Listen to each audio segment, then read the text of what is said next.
Olha lá, gente, a casa do Lupe. E o carpinteiro de 1,99 está ali tentando apregar o bagulho. Tá, da martela mais o dedo do que a madeira.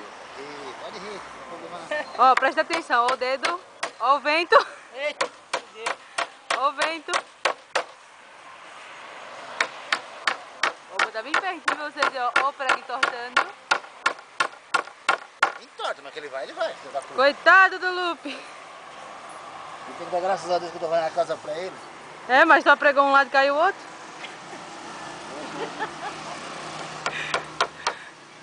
Isso foi o que eu fiquei sabendo.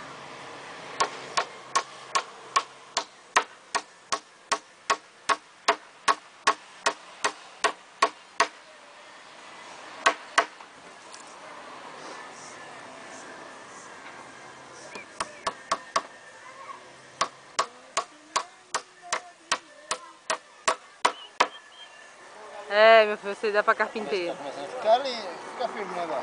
Ô, você dá pra carpinteiro.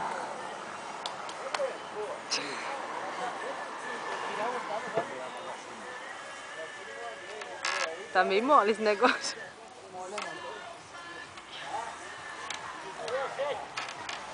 Essa daí o Lupe cabe até sentado. Em pé, sentado, de frente. A hora que a casa estiver pronta no local onde o Lupe vai ficar, eu faço mais um vídeo de novo.